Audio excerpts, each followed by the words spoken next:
Senhoras e senhores, bom dia.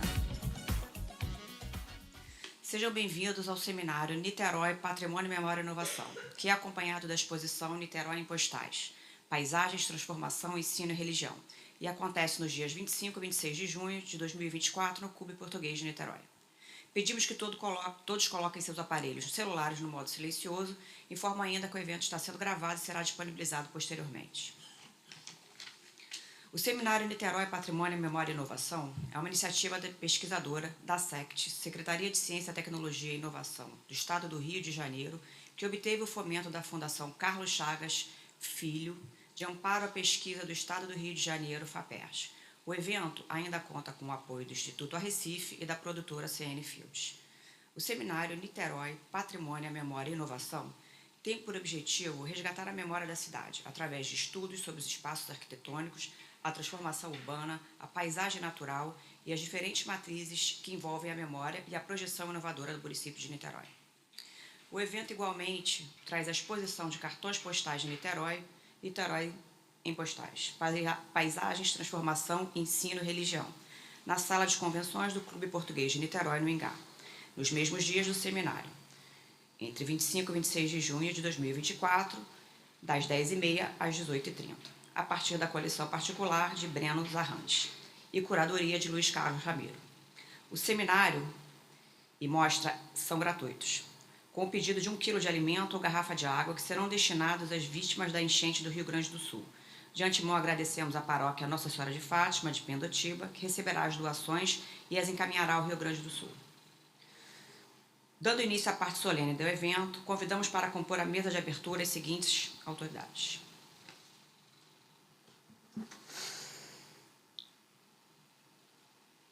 Convido também agora para ocuparem seus lugares os organizadores do seminário e da exposição.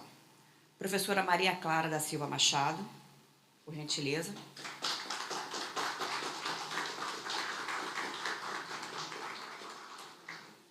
Alan Lira, por gentileza. Professor Luiz Carlos Ramiro.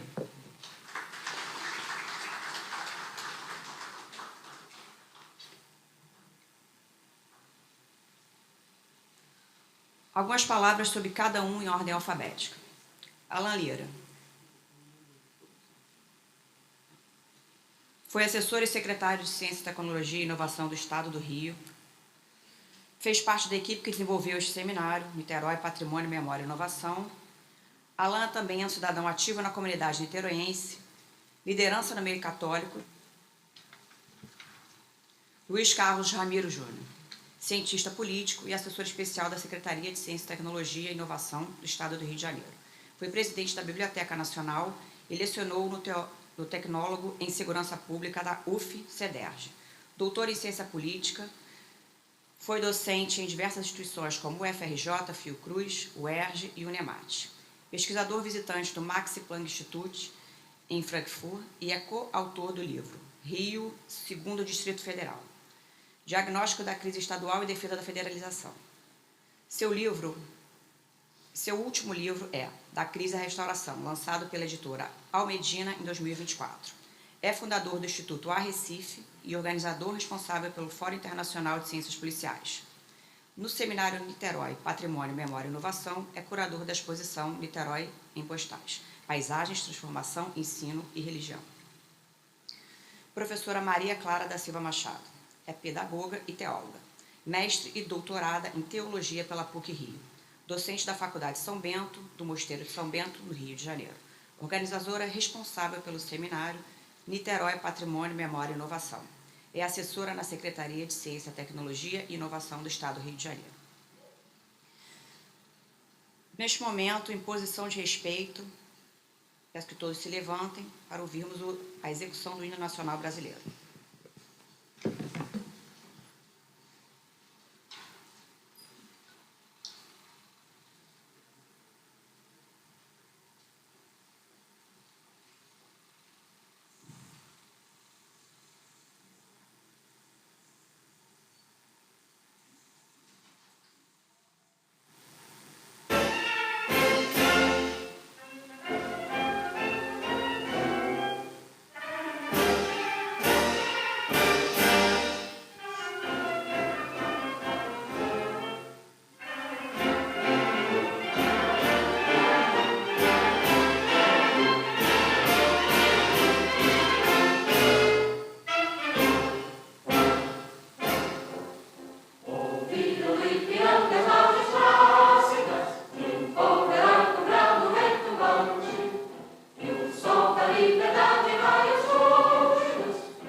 Dando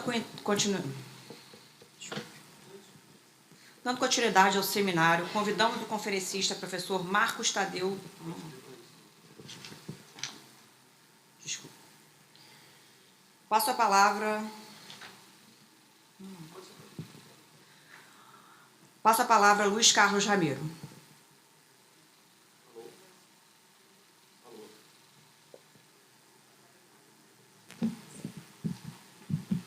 Maria Fernanda, muito obrigado. Bom, sejam todos bem-vindos, bom dia. Este é um evento marcante, singelo, mas importante para de recuperar algo que nós gostaríamos de ter feito no ano passado, que uma homenagem aos 450 anos de Niterói. Passou um pouco batido, então, ainda no passado, né, o Alan estava conosco ainda na secretaria, e a gente conversou, a Maria Clara, para fazermos algo a partir do Estado, tentando envolver memória com inovação, porque nós viemos de uma secretaria de ciência, tecnologia e inovação, mas aí as coisas acabaram correndo, o recurso veio tarde, mas a gente manteve o evento para este ano, e ele está sendo gravado, ele vai ser transmitido, a gente vai tentar difundir esse material da melhor maneira. A gente agradece a essa instituição que recebe, né, este lugar tão importante para a vida de Niterói, o Clube Português.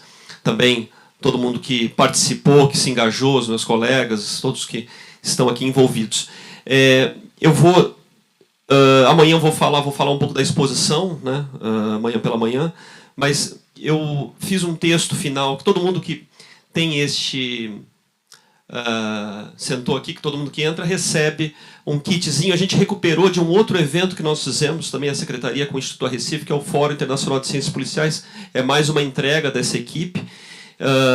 É uma entrega que envolve alguns eventos que nós temos estamos realizando, e uma das ações que nós fazemos na Secretaria, que é uma forma de expor também o Estado, expor aquilo que o cidadão contribui e como que a gente precisa dar esse retorno.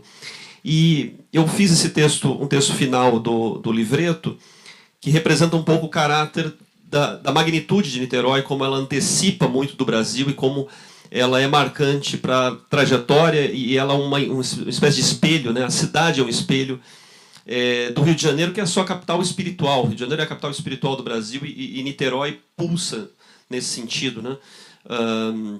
A gente tem uma grande briga aí também. O Alan é um defensor da reabertura, por exemplo, do Monumento Nacional Nossa Senhora Auxiliadora, que é uma tristeza, aquilo está fechado, e poucas pessoas sabem, mas aquilo, a importância, né, o Cristo Redentor, que é o símbolo máximo do país, na verdade foi feito olhando para Nossa Senhora. Isso diz muito, na verdade, sobre a grandeza deste lugar. Então, eu vou comentar ao longo do evento, né, sobre as mesas e tudo mais, mas eu só vou então fazer essa leitura desse texto, porque eu acho que resume um pouco o que eu gostaria de passar. Depois também todo mundo pode acompanhar lendo diretamente. Niterói, o conhecimento e a projeção inovativa. Um dos clássicos sobre a história de Niterói é Niterói, Cidade Sorriso, a história de um lugar, de 1984, do Carlos Vers, que expressa pesar pela queda de Niterói justo nos seus 400 anos, em 1973. Aos festejos daquele ano, a inauguração da ponte Presidente Costa e Silva, em março de 1974. Mas no março seguinte, de 1975, a fusão do estado da Guanabara com o estado do Rio de Janeiro, tirando de Niterói o título de capital. Niterói perdeu, como estado fluminense, o Rio de Janeiro, que já havia deixado de ser formalmente capital federal em 1960, e sofreu ainda mais com a fusão ou confusão de dois entes em um só. Essa confusão nos leva a uma reflexão sobre o destino de Niterói, o desafio de uma cidade inovadora. Para tal, deve aproveitar e restaurar o que já fez de melhor, a excelência educacional e busca pelo bem-estar, reivindicando sua capitalidade. Historicamente, a cidade teve marcos no desenvolvimento científico e industrial, contando com instituições e personalidades de primeira ordem. Na ponta da areia, o pioneirismo industrial de Irineu Evangelista de Souza, futuro Barão de Mauá. Mais tarde, outro vanguardista das artes mecânicas, Henrique Lage. Na política, a mais alta das elaborações humanas, pelo menos assim deveria ser, as terras fluminenses foram lugar de elevadas projeções ao Brasil. O patriarca José Bonifácio de Andrada faleceu aqui, onde deixou seu coração. O ideal de um Brasil estatalmente forte foi a antevisão saquaremista de Paulo José Soares de Souza, Visconde do Uruguai, e Joaquim José Rodrigues Torres, Visconde de Itaboraí, que viveram aqui, passaram por aqui. No século XX, a afirmação nacional traçada na pena de Oliveira Viana, gigante da sociologia brasileira. Ao mesmo tempo, e seguindo a máxima corruptio optimi pessima est, foi em Niterói que o Partido Comunista Brasileiro foi fundado em 25 de março de 1922. Ou seja, a gente tem o máximo e o trágico. No ensino, o Colégio Salesiano Santa Rosa e o Instituto Vital Brasil são exemplos que contribuíram significativamente para a trajetória de produção de conhecimento e pesquisa. Do mesmo modo, o Liceu Nilo Peçanha e as escolas da rede FAETEC desempenharam papéis fundamentais na formação científica, técnica e profissional. Além disso, a presença de diversas escolas e faculdades privadas, bem como da renomada Universidade Federal Fluminense, elevaram a posição de Niterói como um polo educacional e de pesquisa no país. Instituições como o Colégio Salesiano Santa Rosa, o Instituto Vital Brasil, o Liceu Nilo Peçanha e a Universidade Federal Fluminense contribuíram significativamente para a educação e pesquisa. Niterói destaca-se na indústria naval, na base da Marinha, sendo base da Marinha do Brasil, e na saúde, com serviços médicos de alta qualidade.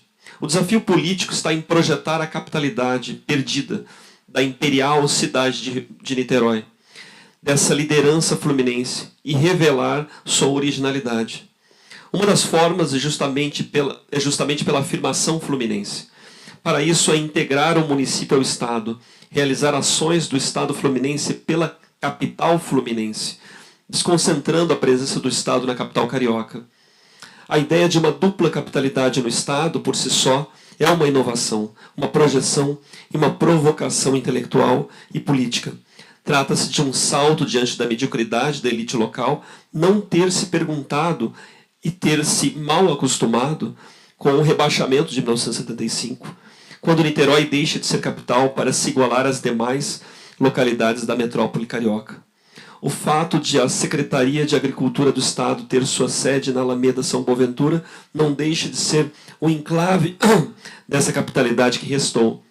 Esse evento, como demais ações do governo do Estado do Rio de Janeiro, apresentam marcos na promoção da ciência, tecnologia e inovação em Niterói. Sejam todos bem-vindos mais uma vez, obrigado. Passo a palavra agora para a minha colega Maria Clara. Bom.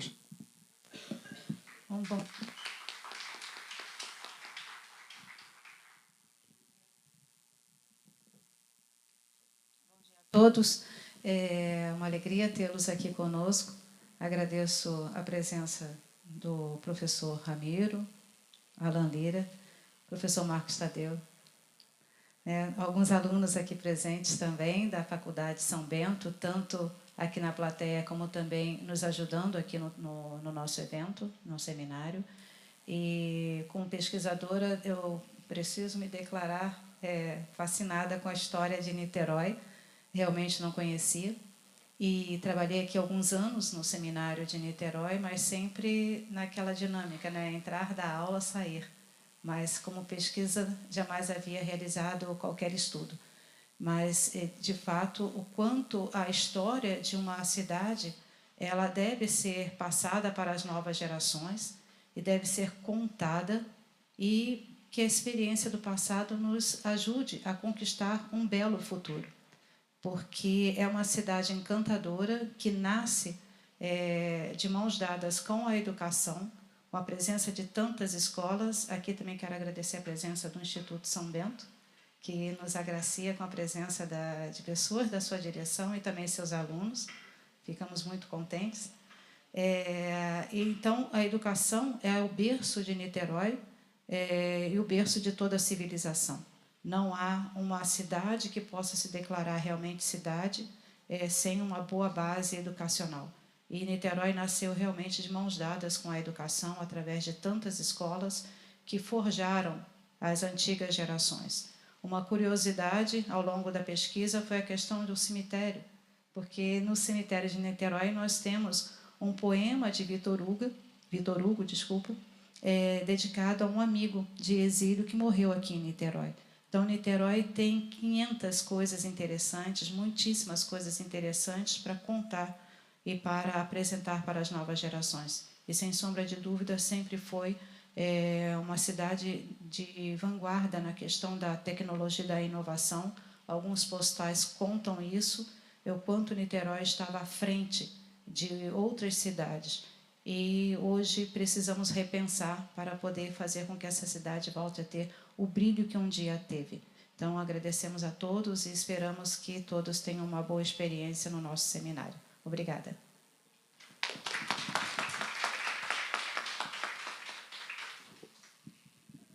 Muito bom dia a todos. Gostaria de cumprimentar primeiro o professor Dr. Ramiro, meu amigo, e dizer para você que foi uma honra tremenda ter trabalhado contigo, Ramiro, ao longo desse período na Secretaria de Ciência, Tecnologia e Inovação. Na tua pessoa, cumprimento todos aqueles que estão trabalhando aqui na Secretaria, na realização desse evento. Minha amiga Maria Fernanda, meu amigo Marcos Vinícius, está aí? Cadê o Marcos? Deve estar lá fora. Professora doutora Maria Clara, né, assessora também da Secretaria de Ciência, Tecnologia e Inovação. É uma história muito, muito longa, né? Quando ela lecionava no Instituto de Ciências Religiosas, lá no Rio de Janeiro. Foi minha professora, a minha professora favorita, e quis a providência divina que nós nos encontrássemos, né, professora? Nesse grande desafio que é trabalhar numa Secretaria de Estado.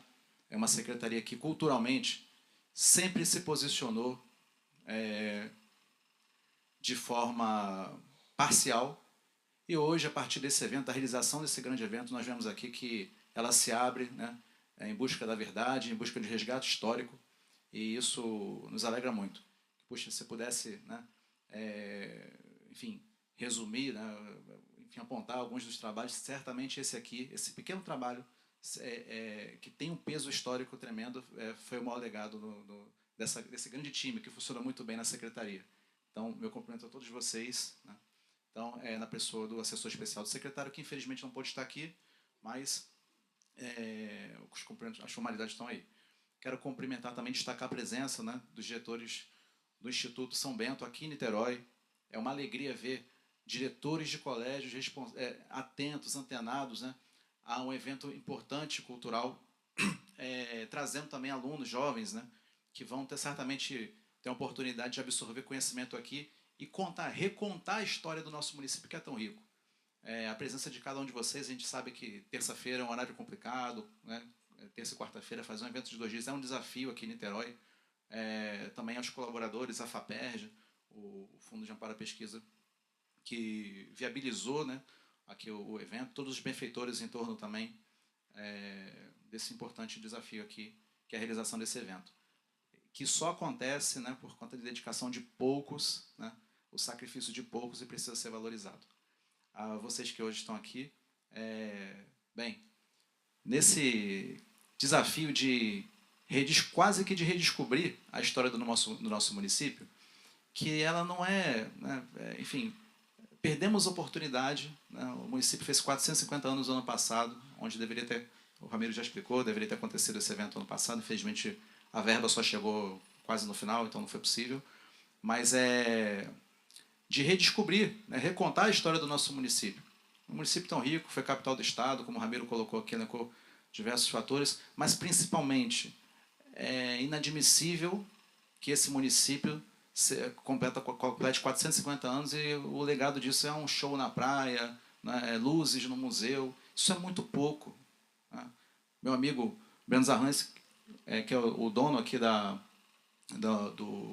do acervo, né, cedeu o acervo gratuitamente para a realização desse evento. Ele costuma dizer que a história do Brasil passou e continua passando por Niterói. Isso é muito forte, é muito verdadeiro. Bem, convido a todos depois também a folhear com atenção o nosso livreto, onde tem material muito rico para vocês, jovens principalmente, para nível de pesquisa, para alguns doutores que aqui estão também, pesquisadores, é muito interessante. E lembrar que, puxa, a história não pode ficar... A história de Niterói não é só MAC, né? Não é só, infelizmente, o que a gente vê no jornal, corrupção, desvio de dinheiro, prefeito preso. Não, vai muito mais além do que isso. Lembrar que a nossa terra aqui ela foi fundada por São José de Anchieta, né? Que a Igreja Católica recentemente o colocou no altar dos santos, né? E deu o título interessantíssimo de Apóstolo do Brasil. Ele que levou o evangelho pelo Brasil inteiro a pés descalços, fundou a nossa cidade, né? Você imagina, celebrou a Santa Missa naquela igrejinha abandonada hoje lá, no Marco Zero de Niterói, né? Que é a Igreja de São Lourenço dos Índios. E também um grande pedagogo, né? Um dos maiores poemas, o maior poema dedicado à Virgem Maria, escrito por São José de Anchieta na língua latim, né? Ele que, naquele exercício de pedagogia, escreveu a primeira gramática, né, tupi, numa tentativa de realmente entrar na cultura e elevá-la, né? Bem, eu li um texto interessante outro dia que ele, o que ele fez? Assim, a gente acha que canibal é só na África, aquela coisa. Não, mas tinham muitos índios aqui no Brasil que praticavam esse costume horrível, né? Então, mas na melhor das intenções, né? Então, por exemplo, se o amigo dele morria, ele comia, né, os restos mortais dele ali, para que a presença dele continuasse, né, fortalecendo o espírito guerreiro dele. Mas se o inimigo morresse também, ele pegaria a força também, enfim. Então você vê o que é a cultura pagã. E ele vai lá e diz o seguinte, olha, depois da grande catequese que deu, enfim, ele diz o seguinte, olha, vocês não precisam mais comer a carne do seu amigo ou do seu inimigo para sair fortalecido, porque Deus se fez carne e habitou entre nós. Então olha que interessante, né? Então esse sacrifício Deus não quer. Ele quer o quê? Ele quer oração, ele quer virtude, ele quer fortaleza, ele quer te dar a graça, né? Então, assim, isso é belíssimo, isso não é mais contado, as pessoas nem sabem que São José de Anchieta passou por Niterói, né? Araribóia, puxa, né? Infelizmente, a gente tem uma imagem ali nas barcas de braço cruzado, olhando para o Rio de Janeiro, né? Meio sem pé sem cabeça, de índio ainda. Nossa, se converteu, bom católico, a missa diária, né? Impressionante que foi o Araribóia. Né, o Ramiro já deu um gancho também. Gostaria de falar só um pouquinho, abusar da boa vontade de vocês, mas para falar também de um monumento aqui que é uma coisa impressionante, que é o Monumento de Nossa Senhora Auxiliadora. Eu vou contar uma breve história para vocês. Isso se dá a partir de uma amizade espiritual entre dois personagens importantíssimos na história do mundo, né? Seria a princesa Isabel, todos conhecem, né? A Redentora, e São João Bosco, né? São João Bosco, aí, pessoal do Instituto São Bento, né? Então, São João Bosco, que foi um grande patrono para a educação mundial, né? A partir da obra dele, sai a rede de colégios salesianos. Enfim, e eles eram muito próximos, né? Há cartas trocadas entre os dois. E ele, lá em Turim, na Itália, e a princesa Isabel era uma das maiores benfeitoras da obra de Dom Bosco lá em Turim. Então, isso é impressionante ser pontuado. Então, ela promovia aqui no Brasil chás, alguns eventos beneficentes, vendia muitas vezes peças do seu acervo pessoal, joias, e mandava esse dinheiro para a obra de Dom Bosco lá em Turim. Ela passou por problemas políticos gravíssimos, né, que culminaram, né, no golpe republicano, e a mesma corrente de pensamento perseguia muito Dom Bosco lá também, né? Aqueles liberais franceses, né? Nisso aquele liberalismo, né, selvagem, que matou freiras, matou religiosos, matou quase todo mundo, matou a corte inteira, né? Então transvestido aí de fraternidade, igualdade e fraternité, liberté, igualité, liberdade, fraternidade, igualdade, fraternidade, igualdade, liberdade. Então, assim, eles nada de novo no mundo de Roma, né? Mas eles fizeram uma barbárie tremenda na França. E o que acontece?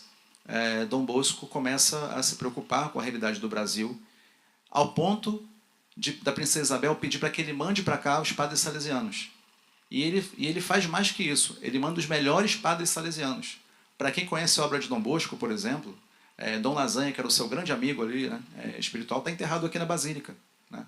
Essa mesma basílica que foi também pensada, né, desenhada alguns detalhes pelo próprio Dom Bosco.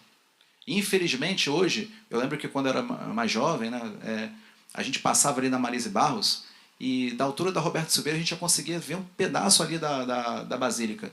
E hoje, assim, é lamentável que levantaram um arranha-céu, um prédio de quase 30 andares em frente à basílica, matando a vista, enfim. Isso está acontecendo no nosso município, isso é gravíssimo.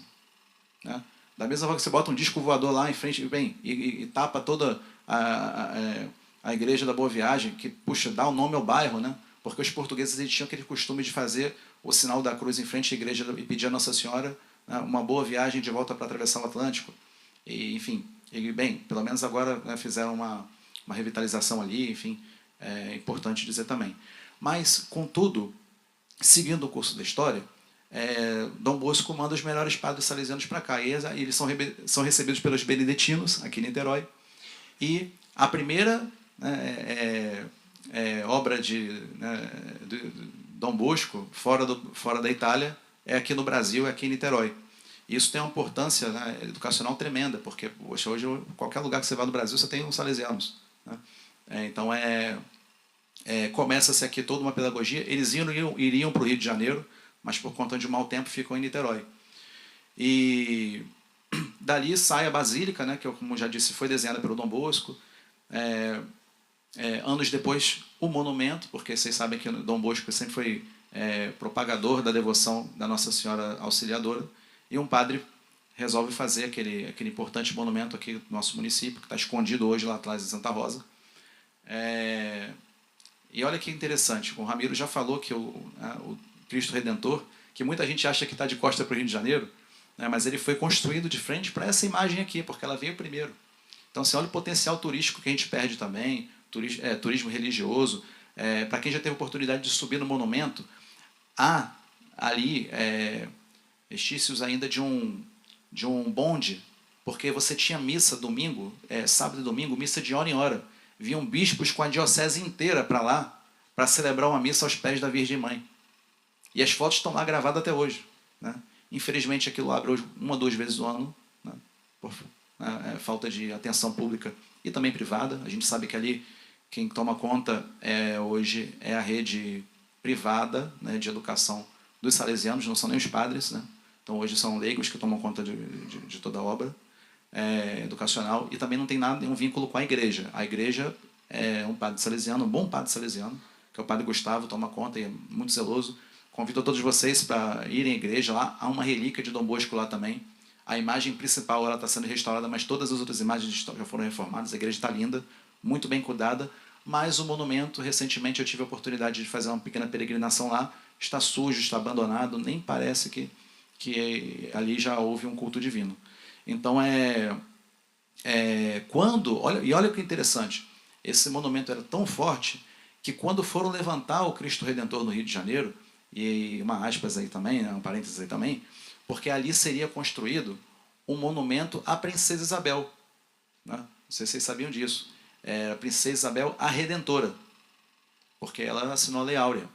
Então, os escravos livres eles tinham vontade de construir um monumento em honra a esse tão grande feito, em honra a essa tão grande princesa que tivemos aqui no nosso país.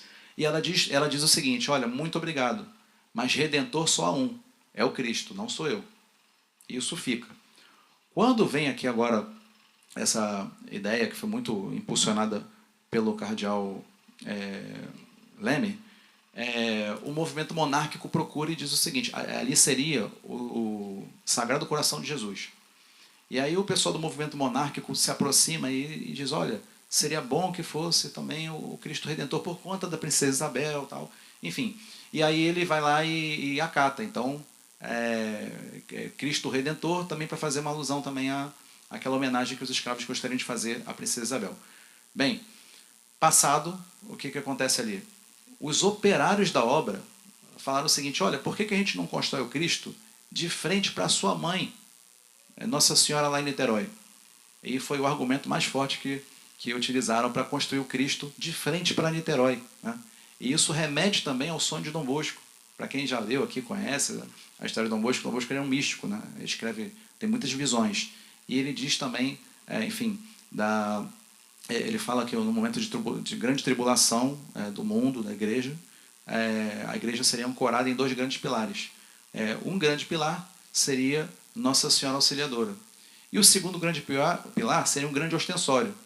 Aí o Dom Leme vai dizer, né, que a ideia de fazer o Cristo Redentor é torná-lo um grande ostensório, para que cada fiel do Rio de Janeiro que olhasse para o Cristo Redentor pudesse fazer um ato de fé e lembrar que o Santíssimo Sacramento lá habitava. Então, o que é o Cristo Redentor, se não um grande ostensório, né? E misturando as histórias, a gente vê também um detalhe sobrenatural importante aqui para o estado do Rio de Janeiro e também para o nosso município. Desejo eu que essa história seja contada, seja com detalhes, né? Faço muito esforço, converso com muitas pessoas, autoridades. Já tivemos a oportunidade de levar também uma primeira conversa ao governador do estado do Rio de Janeiro, para que a gente possa, a partir de um tombamento responsável naquele monumento, abrir ao cidadão e ao fiel que queira venerar também a Santa Virgem, bem a arquidiocese, para que possa voltar o culto ser celebrado lá. O potencial turístico é enorme. Isso já foi, não vai ser algo arriscado. Há ruínas de um bonde que, como eu falei, levava doentes, enfermos, idosos até lá em cima. E eu acho que o cidadão interiorense ganha muito com a abertura e com esse projeto. Desculpa, me estendi demais, mas a história tem muito mais detalhes, mas também não poderia passar aqui e registrar a importância desse grande monumento, assim como outros que há pelo nosso município. A secretaria tombou também, né, assumiu um edifício importantíssimo aqui no estado do Rio de Janeiro, que é o antigo Tribunal de Contas do Estado, está abandonado. Toda essa equipe aqui esteve lá, então a gente está tentando, né, juntamente com o governo do estado, fazer uma restauração daquilo lá. O Palácio São Domingos, infelizmente, está em ruínas, e que esse seminário possa mover a consciência das pessoas para ter esse resgate histórico. Muito obrigado a todos e fiquem com Deus. Uma alegria estar aqui.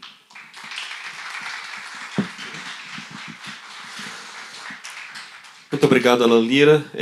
A gente está com um horário bem avançado, então já vou até quebrar um pouco. A mestre de cerimônia já vem aqui para de pronto apresentar o professor Marcos Tadeu, que vai fazer uma conferência. E o texto dele está dentro do livreto, né, o artigo dele. Eu vou registrar também algo importante, né, que o Alan lembrou.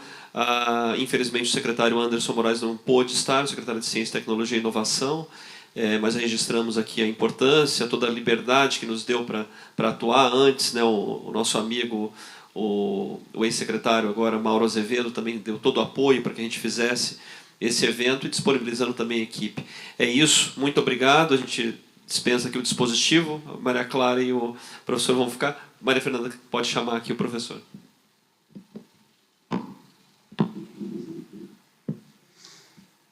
Dando continuidade ao seminário, convidamos o conferencista, professor Marcos Tadeu Daniel Ribeiro e Maria Clara Machado para mediação e composição da mesa.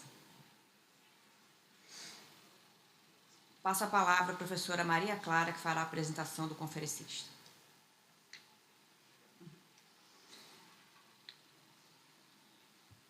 Professor Marcos Tadeu Daniel Ribeiro é doutor em História Social pelo IFCS da UFRJ, licenciado em Filosofia pela Faculdade São Bento, conservador do Patrimônio Cultural do Instituto do Patrimônio Histórico e Artístico Nacional, o IFAM, onde ainda é professor do mestrado institucional, tendo chefiado a Divisão de Proteção Legal do Departamento de Proteção e Conservação.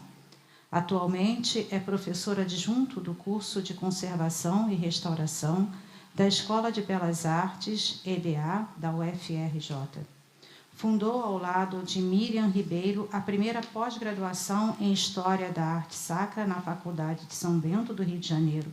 Foi professor de História da Arte e da Cultura Clássica e coordenador do Núcleo de Formação Artística e Cultural no Colégio São Bento. Uma única nota para denegrir tão belo currículo é que ele é ex-professor da Faculdade de São Bento, hoje nos abandonou pela UFRJ, mas é um justo abandono de um amigo muito querido, nosso professor Marcos Tadeu, que abrilhantou tanto a nossa Faculdade de São Bento, mas hoje segue novos caminhos. Seja bem-vindo, professor.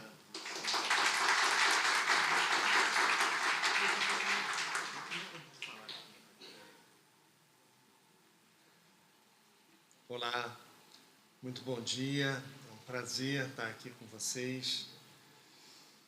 Toda vez que eu vou falar em público eu fico nervoso, mas vocês são bastante receptivos. Muito obrigado. Eu vou falar sobre um objeto artístico, né? Quando a gente estuda o período colonial no Brasil, a arte se manifestou através de um projeto da Igreja Católica, na maior parte das vezes. Então, você tem o espaço sagrado como... obrigado. Você tem o espaço sagrado como manifestação do gosto, né, que, durante o período colonial, se desenvolveu no Brasil. Não foi um gosto apenas, não foi uma estética apenas. Quando a gente fala período colonial, barroco, né?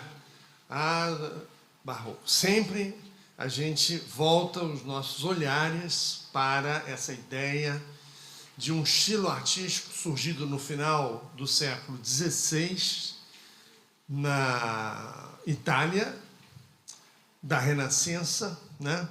E que vai se instituir mundo afora, através de práticas acadêmicas, porque a Academia dell'In Camminati, fundada pela família Carrati, foi o veículo através do qual a arte acabou se canonizando, se transformando num veículo de levar a palavra de Deus aos vários povos. A Igreja, municiada pelo desejo da Contra-Reforma,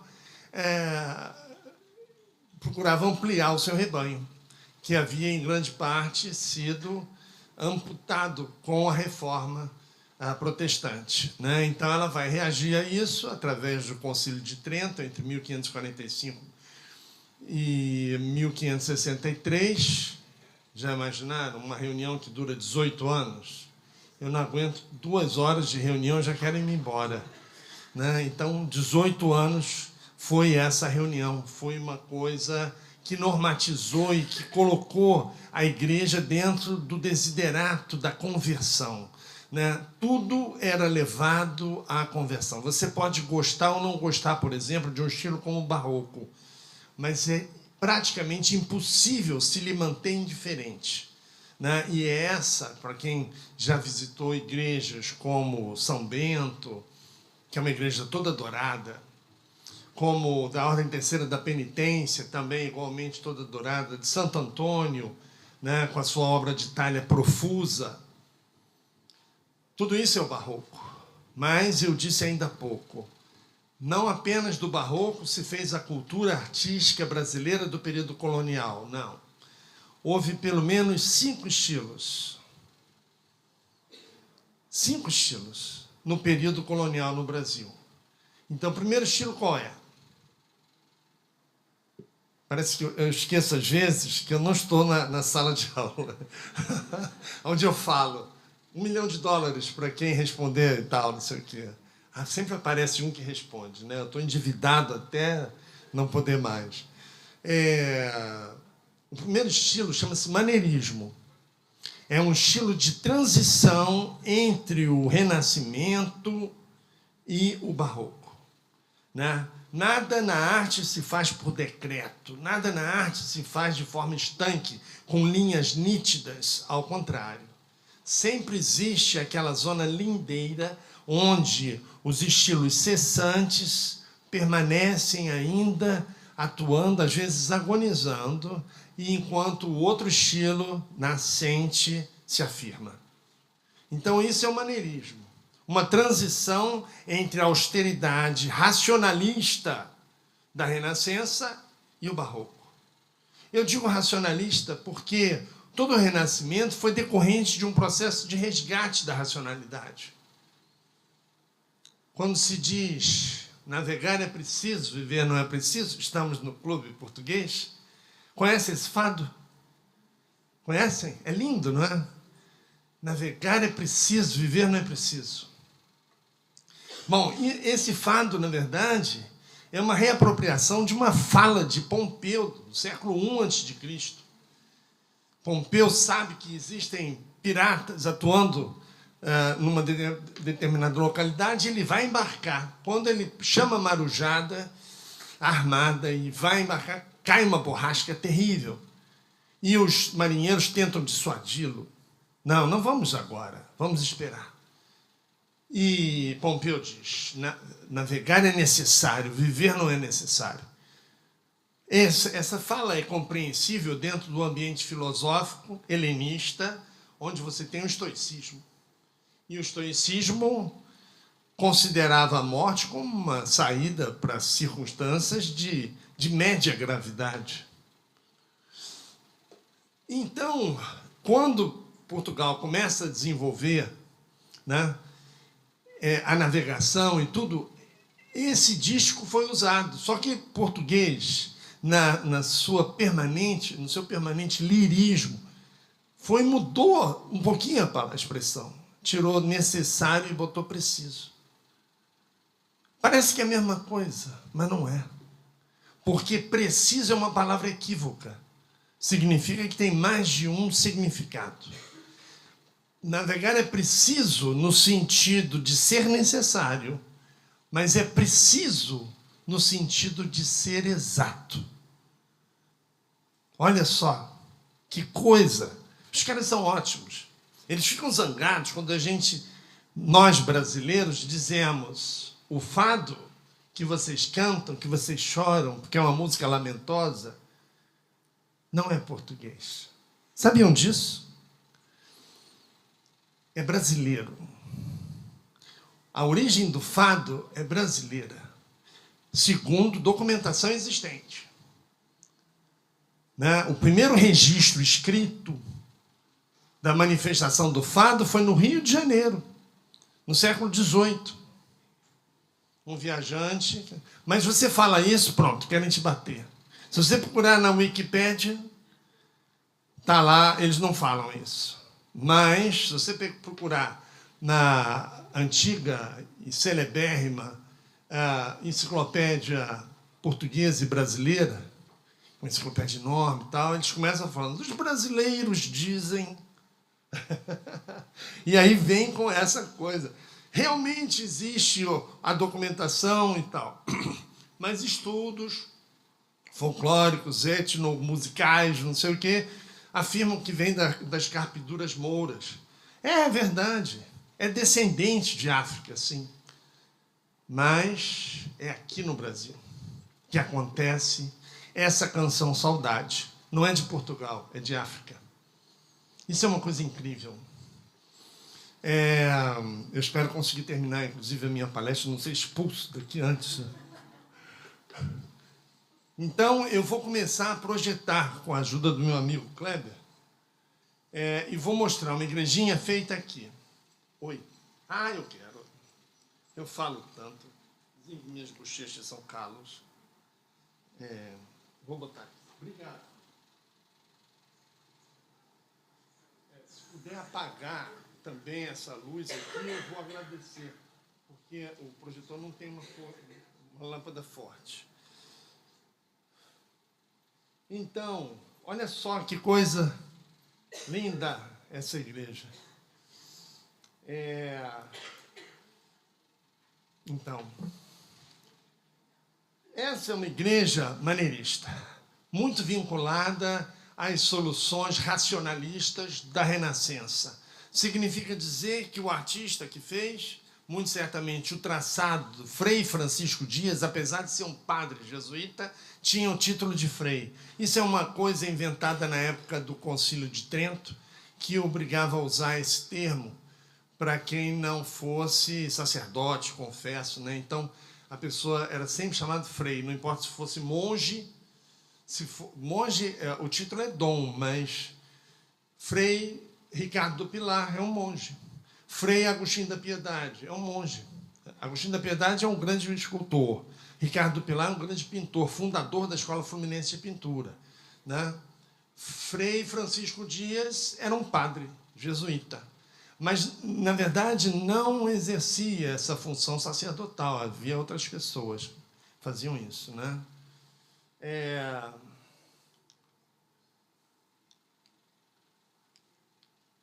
Que bom. Meu controle remoto está aqui claudicando. Kleber, você passava para mim? Bom, muito bem, muito obrigado. Aqui é só para a gente perceber que a igreja ela tem uma solução que é renascentista, é equilibrada, é marcada por essa equidistância, mas no século XVIII ela foi mexida. Então, construir esse campanário do lado, ela ficou um pouquinho com uma fachada antimétrica, né, que é uma característica do barroco já, né? Mas, a rigor, o original dela era sem aquela parte. Se puder voltar, por favor. Sem essa parte daqui. O campanário foi feito depois, né? E aqui do lado, o acesso ao campanário é por fora, não se faz por dentro da igreja, uma escada que vai dar até no coro de cima, né? E aqui está a fachada da igreja, mas você vê que o resto ela é simétrica. E o presbitério, com um retábulo maneirista, que eu considero o mais importante do Brasil. Não é o de Salvador. Salvador tem coisas lindas, né? A igreja de São Francisco é uma coisa, é toda de ouro, né? Igual às nossas daqui, é linda, majestosa, mas maneirismo, não. Maneirismo, o retábulo que existe lá dos Santos Mártires, é bonito, mas nem se compara ao de Niterói e ao do Rio de Janeiro. Mas do Rio de Janeiro foi mexido. O de Niterói está íntegro. E ainda tem essa coisa curiosa, que é um coqueirinho ali. E que, quando eu estudei isso pela primeira vez, o que acontece é o seguinte: São Lourenço foi um santo mártir. Então, qual é a simbologia iconográfica do mártir? É a palma. Ele aparece segurando uma folha de palmeira. A palmeira pode ser uma tamareira, pode ser a palmeira imperial, pode ser um coqueiro. Então, quando eu olhei esse coqueiro, eu falei, é plantação recente, mas será que eles fizeram pesquisa arqueológica, investigaram o DNA da raiz? E, vamos plantar aqui, porque São Lourenço é Marte, ele morreu e a palmeira significa isso. Significa, na verdade, a vitória. Não é o símbolo do martírio, mas significa que ali houve a vitória da fé sobre a heresia. Por isso se usa. Não é, entenderam isso? Não é um símbolo do martírio em si. É um símbolo da vitória. O general romano que ganhava uma batalha recebia uma salva de palmas, que era uma bandeja de prata com folhas de palmeira. Né? O quadro A Recompensa de São Sebastião, de Eliseu Visconti, quem aparece e bota o nimbo na cabeça de São Sebastião é a vitória. Não é um anjo. Teve uma tese na USP que falou: esse anjo possui seios. Meu Deus do céu, não. É a vitória. É a deusa da vitória. Niké, o nome dela. Niké, né?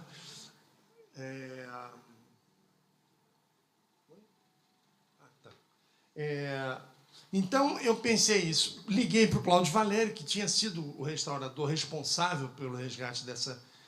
E ele falou: não, Marcos, foi o arquiteto da prefeitura que achou que ia ficar um charme se pusesse. Atirou no que viu, acertou no que não viu. Né? Mas realmente ficou muito bonitinho a palmeira do lado e tal, né? Olha só, essa é a igreja de São Paulo, fora dos muros, em Roma. Olha lá a palmeira, para simbolizar o martírio de São Paulo. Né? É uma tamareira. No seu interior, tem na abside, no teto da abside, tem a palmeira.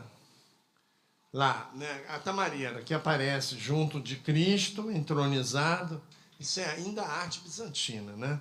Mas é só para ver que, a rigor, teologicamente, o tratamento paisagístico que foi dado acertou na mosca, né? Olha só o retábulo. Esse retábulo é de uma delicadeza extraordinária, ele é muito bonito. E ele segue a tratadística da arquitetura. Se você pega a igreja de Jesus, por exemplo, a que se refere John Summerson, num livro muito interessante, quem estuda História da Arte deve ler esse livrinho, agradável em vários aspectos elucidativo, chamado A Linguagem Clássica na Arquitetura, John Summerson. Sir John Summerson. E ele fala sobre isso. A Igreja de Jesus apresenta essa característica maneirista dos pilares, das colunas e das cornichas dobradas. Então, aqui você vê também os pilares, na verdade, os colunelos dobrados, né?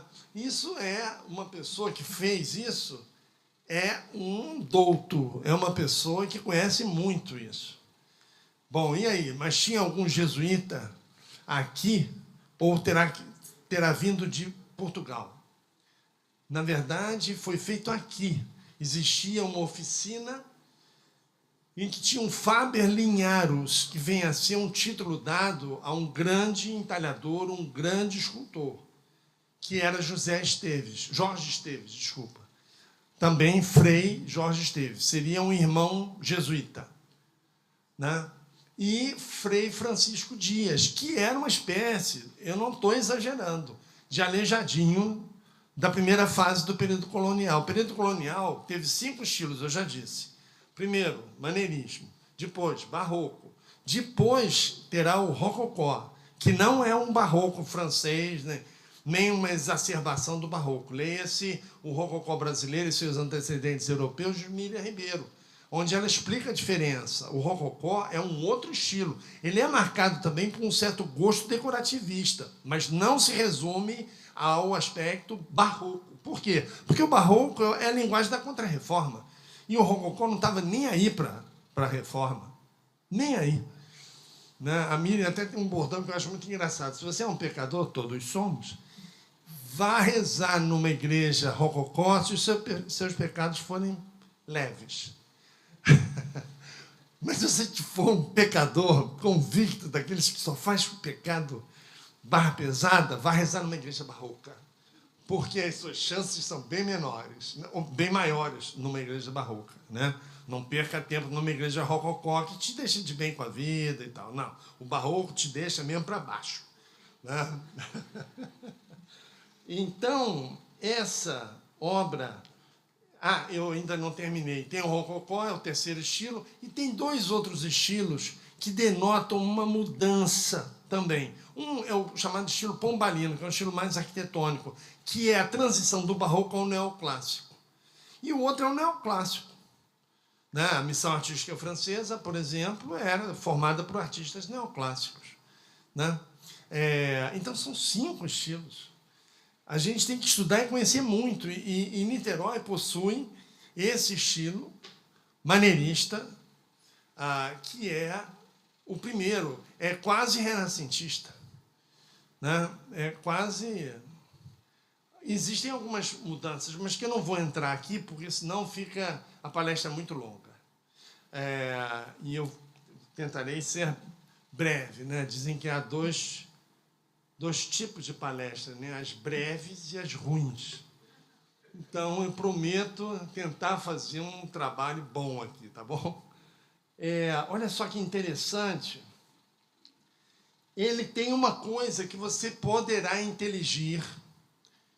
Não existe esse verbo, mas eu uso. Vem do latim intelligere, né? Inteligir, atribuir significado. Olha aqui. Aqui embaixo, a base dele é totalmente com uma linguagem, um vocabulário classicista. Mas olha só o arremate superior. É alambicado, é delirante, são formados de curvas serpenteantes. Olha que coisa interessante. Aí você vai fazer o seguinte raciocínio certo. Mas isso acontece porque ele é maneirista. ele incorpora simultaneamente características do Renascimento e do Barroco. A base renascentista, o coroamento barroco. É um pensamento válido? É. Foi esse que Lúcio Costa, quando estudou a arquitetura religiosa barroca, jesuítica no Brasil, fez. Só que depois se descobriu que a elaboração dessa parte foi posterior. Foi posterior. E a gente consegue ver isso na disparidade que tem o coroamento entre esse retábulo de São Lourenço dos Índios e o retábulo de Santo Inácio, do Morro do Castelo. São diferentes, mas e a base? São iguais. Ou seja, houve uma pessoa que fez a base dos dois. Dos três, porque eu nem falei, mas existe ainda um terceiro retábulo em Olinda. E no seminário de Olinda. E o Frei Francisco Dias era construtor naval também. Olha só como a gente está próximo do Renascimento. Olha a figura do polímata. Não é? Frei Francisco Dias era um polímata, era entalhador, era arquiteto. A Inquisição, quando teve no Brasil, disse que todos deveriam seguir os roteiros e programas arquitetônicos do Frei Francisco Dias. Né? E ele era também construtor naval. E não quis voltar, porque o superior da ordem mandou que ele voltasse. Por quê? Porque ele era o principal arquiteto jesuíta. E ele não quis voltar. Por quê? Segundo consta, pelo seu próprio aprazimento. Eu acho que tem rabo de saia nessa história. Não é? Para mim foi isso. Então, vamos à frente ver a parte do interior. Esse é o presbitério. Aqui o arco cruzeiro. E aqui o ambiente da nave. Mas o teto, que era sextavado, se perdeu. Né? Não se sabe se era um teto ilusionista ou não. Certamente não. Porque havia... O primeiro teto ilusionista foi do Caetano da Costa Coelho, na Ordem Terceira da Penitência. Foi no Rio de Janeiro. E de lá se espalhou pelo Nordeste, Bahia, né? E chegou até Minas, com Ataíde. Mas é possível que não. Mas eu não vou entrar nessa especulação. Aqui o arco cruzeiro, essas pinturas de padrão são já muito inspiradas na maturidade barroca. Você pode até aproximá-lo ao rococó. O nome é um nome totalmente... chama-se grotesco, mas não tem nada a ver com adjetivo. Não quer dizer que seja uma coisa mal feita. Não, o grotesco é um elemento decorativo que vai acontecer e que vai inspirar as rocalhas rococós. Rocalhas são conchas estilizadas. Então, aí estamos com a figura de São Lourenço no meio. Ele segura uma palma que está mal feita, é uma palma feita por um ourives contemporâneo e uma grelha, porque ele foi imolado com a grelha, em cima de um braseiro, quero dizer. Né? E o autor dessa obra certamente é o mesmo. A madeira, inclusive, é uma madeira brasileira, e foi constatado que esse retábulo foi feito no Brasil. E isso abre uma possibilidade imensa. Quando se fala em arte brasileira, quando é que a arte brasileira começa a ser brasileira? Já começa uma discussão aí terrível. Por quê? Porque o brasileiro, a rigor, não é necessariamente autóctone, ou seja, próprio da terra. Brasileiro não quer dizer isso. Essa palavra brasileiro, se você for ver a etimologia dela, ela quer dizer uma profissão. Igual relojoeiro, pedreiro, ferreiro, marceneiro, brasileiro. O explorador de pau-brasil. O português que vinha explorar e ganhar dinheiro. Esse é o termo que Portugal usava para designar os portugueses que vinham para o Brasil. Dom Pedro I, quando escreveu o Manifesto de Independência, ele falou, nós, brasileiros... Ele nasceu no Palácio de Queluz, em Lisboa. E ele fala, nós brasileiros. Então, ser brasileiro, isso é importante para quem estuda patrimônio cultural, não é ser necessariamente aquela coisa autóctone, pura, ascética, sem nenhuma influência de nada. Aí você vai cair na figura do índio. Ser brasileiro é estar a meio caminho, ou melhor até, é ter a sua sede no oceano, porque a grandeza de Portugal é oceânica. Não é isso? É o que fala Fernando Pessoa. Inúmeros poemas dele. Não vou dizer nenhum porque eu choro. Então, olha que retábulo fantástico. Aqui em cima, uma Nossa Senhora da Assunção.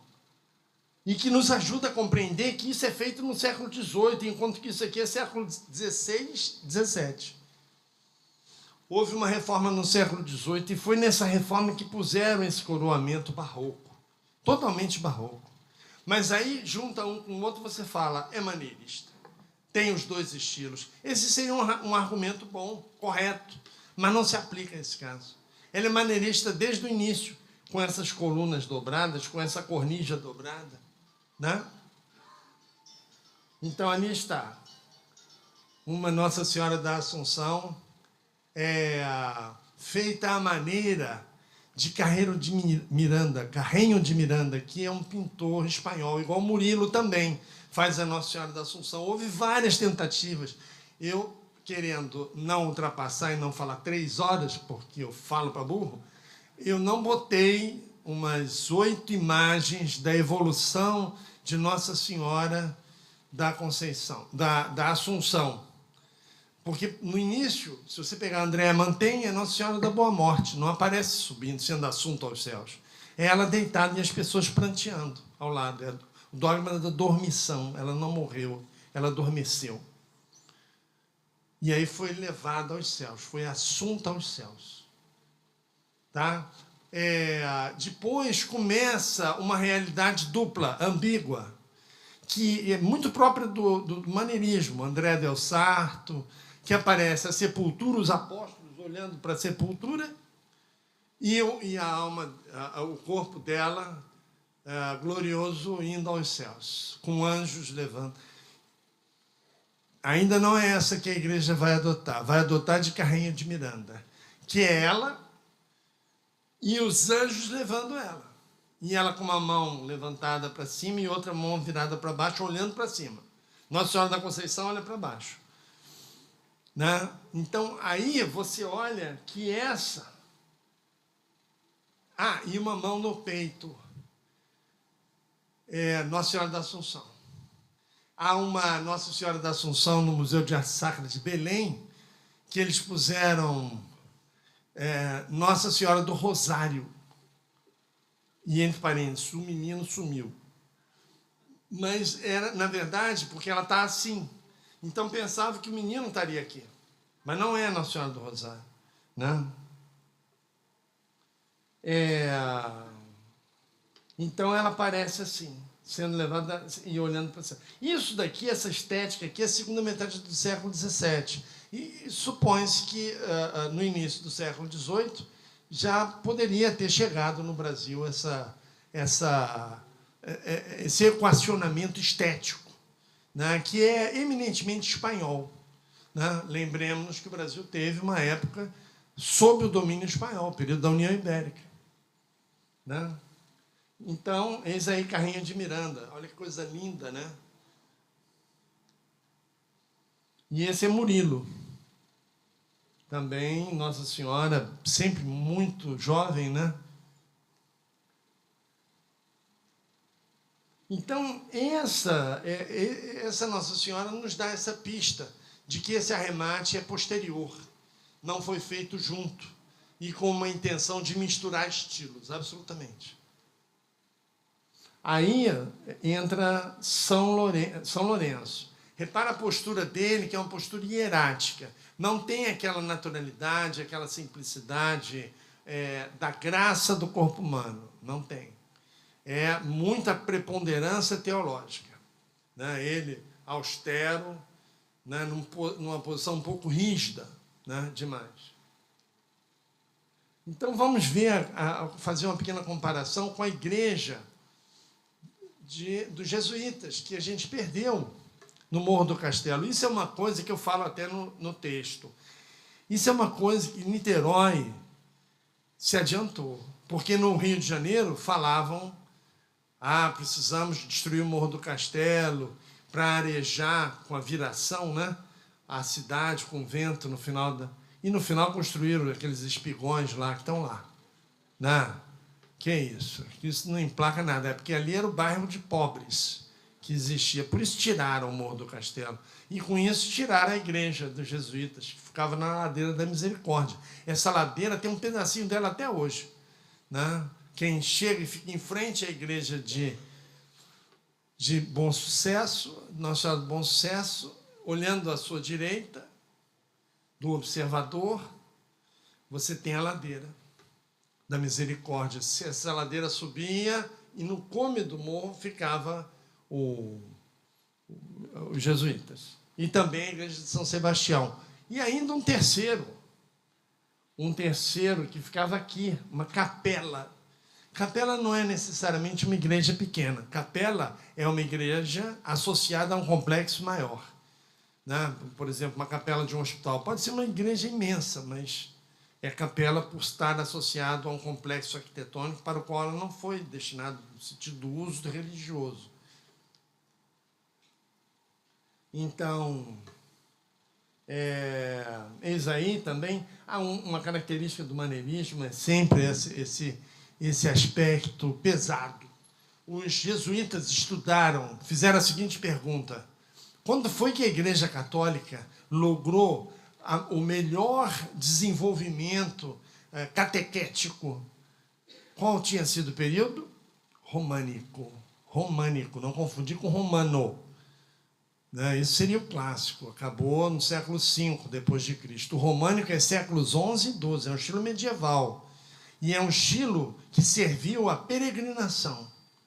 A Europa, até Carlos Magno, o cristianismo, era insular. Eram núcleos populacionais cristãos, cercados de paganismos mais diversos, não apenas o clássico. Paganismo celta, paganismo druídico, alguns, assim, assustadores. O druídico era. Né? Então, os jesuítas fizeram essa pergunta. Período românico. Qual foi a estratégia litúrgica usada? Foi a peregrinação. Então, o que acontece? Você teve no Brasil a prática do culto das relíquias, que atraíam as peregrinações. Mas isso é um processo lento. Até hoje está em construção. O quê? As rotas de peregrinação. Né? Mas isso foi pensado de uma forma assim, pioneira pelos jesuítas. Há que se reconhecer isso. Por isso que eles tiveram tanto sucesso. Né? Eles olharam para a história para aprender. E aprenderam, e fizeram realmente um trabalho magistral. Eu me considero um beneditino, porque trabalhei minha vida toda no São Bento e tudo, mas há que se dar o braço a torcer aos jesuítas, porque eles fizeram um trabalho magistral. Né?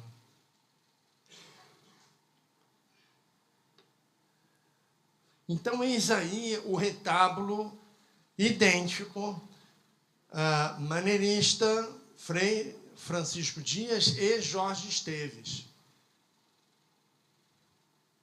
E eles, só que tem aqui, repara, antes de tudo, você tem um sacrário. Esse sacrário é posterior. A estética dele é de um certo barroquismo que não se enquadra à simplicidade, não se enquadra, né, a simplicidade da fatura maneirista. Aqui em cima, Santo Inácio de Loyola, com o livro e a inscrição, Ad Majorem Dei Gloriam, pela maior glória de Deus. E aqui também ainda do mesmo autor, São Francisco Xavier, que é considerado o maior divulgador da Boa Nova, da Palavra de Deus, o maior, só teria perdido para Paulo, né, que percorreu toda a região do Mar Egeu, né, e converteu Deus e o mundo, né, Deus e o mundo foi uma expressão totalmente... Agora, aqui não, aqui seria São Francisco Borja, que é uma obra já barroca. Eu vou depois passar por ele. É só para vocês verem a diferença. Olha o coroamento de linhas de força piramidais que você tem em cima da igreja, do retábulo dos jesuítas, que hoje está na igreja de Nossa Senhora de Bom Sucesso, atrás do Museu Histórico Nacional, e o coroamento de Niterói, que é muito bonito, muito bonito. Eu acho esse daqui, as curvas são mais abertas, mais serpenteantes, mais interessantes. Mas aqui você tem uma Nossa Senhora Aparecida, me parece. Ela foi divulgada, essa imagem, a partir do século XVIII, mais uma vez a tese de que esse coroamento é do século XVIII, né? E aqui o retábulo que viria a substituir esse, né? Ele deixou, repara só uma coisa, aqui atrás o nicho sumiu. Por quê? Porque eles trocaram o retábulo, puseram um retábulo neoclássico, portanto, final do século XVIII e início do XIX. Olha que interessante. E essa escultura monumental com a figura de João e de Maria. Normalmente, Maria fica do lado esquerdo. Eu acho que talvez a imagem tenha sido invertida, porque eles não iam errar isso, né? Normalmente, Maria do lado esquerdo e João do lado direito. Essas esculturas existem ainda e estão no saguão do Colégio Santo Inácio. É lindíssima. Aí entra a discussão, essa escultura é portuguesa ou é brasileira? Né? Poderia ser. Há uma historiadora chamada Cátia Bogeia que diz que os jesuítas criaram uma dinâmica de reprodutibilidade de oficinas de santeiras, né, de santos e obra de talha. Eles criaram isso em Belém do Pará é muito claro, porque apareceram várias, assim, em lugares bem distantes, e uma estética própria.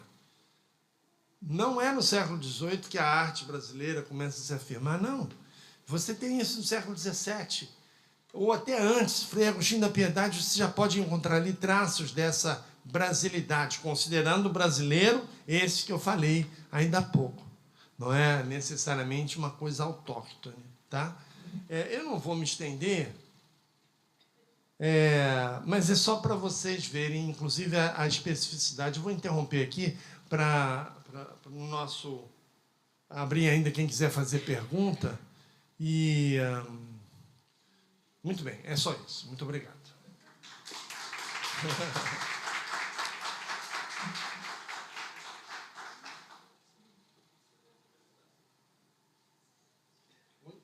Pode sentar, né?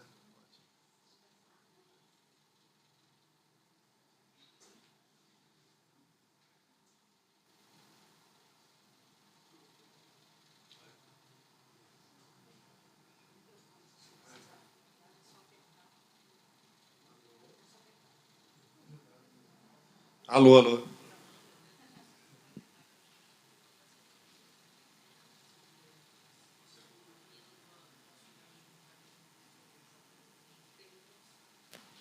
Bom, se alguém tiver alguma pergunta, pode levantar-se. Professora Denise, por gentileza. Professora, foi um prazer, uma aula magnífica, essa exposição e com todas essas possibilidades e todo esse estudo do nosso maneirismo barroco, neoclassicismo, enfim, toda essa exuberância, né, da arte representada aqui também em Niterói. E aí eu gostaria de ressaltar e perguntar-lhe se o senhor observou uma coisa muito curiosa na igreja de São Lourenço dos Índios, que é o piso de cerâmica que foi fabricado pelos próprios índios do aldeamento e que trazem diferentes marcas de suas etnias. Isso é muito interessante e foi preservado, né? Tem grande parte daquele piso no retábulo, perto ali dessa cerâmica. Eu gostaria de saber se o senhor pode acrescentar alguma coisa sobre a questão dos índios nesta construção, e não só nesta construção, como em outras construções dos jesuítas. Tá? Obrigado pelas suas palavras, eu fico lisonjeado. Eu acho que o conhecimento é sempre um estar a caminho, né? Não existe o lugar do conhecimento, né? A palavra método significa caminho, né? E eu vivo estudando, e essas observações são muito pertinentes. Eu, quando fiz essa visita e conversei com o Cláudio Valério depois, ele me falou sobre esse detalhe, né? E é interessante porque os enterramentos, antigamente, se faziam dentro das igrejas. Isso vai até o advento da febre amarela. As pessoas começaram a imputar a febre amarela aos sepultamentos dentro da igreja, através de uma coisa chamada miasma, que seria a pessoa respirar aquelas exsudações da degradação do corpo, né? Então acabou-se criando as necrópolis, os cemitérios e tudo. Ou mesmo no entorno da igreja também se fazia enterramentos. E eu acho isso interessante, porque isso faz com que o processo de fabricação dessas lojotas fosse permanente, porque toda hora tinha um enterro, você tinha que quebrar. Não é como, por exemplo, do São Bento, você tem as sepulturas, né? A nave é um grande cemitério, né? Você tem as sepulturas, mas elas são emoldradas por pedras e são feitas de madeira. Então, você consegue tirar e recolocar. Eu imagino que a sepultura com uma laje de cerâmica fosse difícil de você removê-la inteira e tudo. Então, muito certamente se fabricava sempre. E isso fazia com que houvesse um permanente cuidado, né, por parte dessa população indígena que convivia com os índios. Há uma coisa, um documento de correspondência entre dois padres jesuítas, que é do século XVI. E eles falam assim: a coisa mais fácil do mundo é convencer o índio sobre a beleza e sobre a religião católica, o Cristo Salvador. Ele aceita com facilidade, mas no dia seguinte ele esquece. Ou se alguém chegar para ele e falar assim: toma essa cachaça, esqueça esse tal de igreja, ele também aceita. Então, o que acontecia? Havia uma convivência, uma necessidade, e as reduções jesuíticas, eu acho que elas acontecem por conta disso. Elas ocupavam o lugar, elas doutrinavam e elas faziam um acompanhamento. Ela estava sempre com os índios e as pessoas, né, os descendentes, né, porque também vai acontecer a presença de homens brancos, né. Eu que agradeço, mais uma vez. Alguém teria mais uma pergunta? Alex? Bom dia a todos. Professor, antes de mais nada, agradecer não só a aula, mas a memória e a viagem que fizemos pelo Brasil através das fotos, do conhecimento. Eu acho que uma coisa que eu ouço há muito tempo: conhecimento não ocupa espaço. Então, quanto mais nós quisermos, nós vamos poder semear muita coisa quanto a isso. Agora, o que o senhor indica, ou qual é a dica que o senhor dá para futuros alunos, talvez do senhor, e moradores de Niterói, assim como eu, 47 anos aqui em Niterói, nascido e criado, para poder conhecer, divulgar e explorar a história de Niterói dentro da questão religiosa com tanto respeito, sem deixar passar ou cair no esquecimento para as futuras gerações, principalmente essa questão da da imagem, do respeito à imagem. Nossa Senhora Auxiliadora, olhando para o Rio, isso eu vi há pouco tempo, uma das poucas oportunidades de subir até a imagem, que é aberta apenas 2 vezes ao ano, enquanto participei de uma atividade no Colégio Salesiano. Qual a dica que o senhor dá para a gente manter isso vivo e poder semear no coração dessa galera que, às vezes, mais nova aqui, tem a oportunidade de participar desse evento? A sua pergunta, ela toca muito profundamente. Eu vou ser bastante breve, mas é uma história. Eu, quando era criança, bem criança, eu tinha acho que 4 ou 5 anos, minha mãe disse assim, ela era professora, e ela disse: que pena que você não vai ganhar presente do Papai Noel, né? Eu falei: como? Não vou ganhar? Por quê? Você não sabe escrever a carta para o Papai Noel? Não, mãe, você escreve e eu finge que é minha. Não, Papai Noel vai descobrir, eu vou perder e tal. E ela foi fazendo isso, e eu pensando num jeito de não perder meu presente de Papai Noel.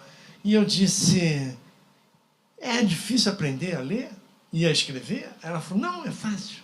Tem que fazer os exercícios. Aí eu falei: você me ensina, mãe? Ela falou: claro. Quando você quer começar? Eu falei: agora. E aí eu comecei a me alfabetizar. O que foi emocionante nisso? Bom, eu fiz a carta, fiz 30 mil cartas. Ih, não, você errou aqui. Faz de novo. E tome caligrafia, e tome tudo. Eu aprendi tudo em 6 meses. Chegou o Natal, eu ganhei meus presentes. E aí... Mas eu achava que aprender a ler tinha um desiderato vinculado ao Papai Noel, a trenó, viados e coisas assim. Aí eu fiquei com aquilo. E ela era professora da Escola Minas Gerais, lá no Rio de Janeiro. E eu ficava brincando no jardim, quando saía do jardim de infância, na Gabriela Mistral. E aí eu achei uma chapinha com uma águia muito bonita. E eu falei: mãe, o que está escrito aqui?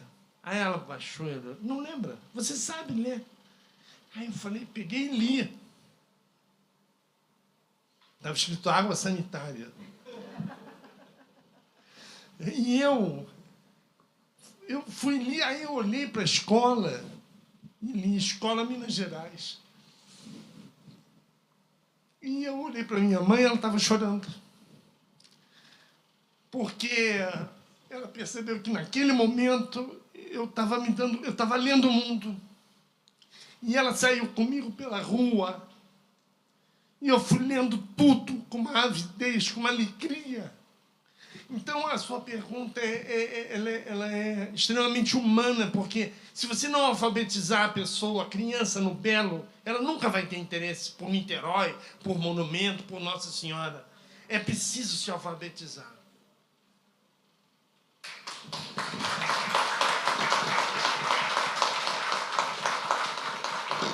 Obrigado pela sua... Mais alguma pergunta? Por gentileza.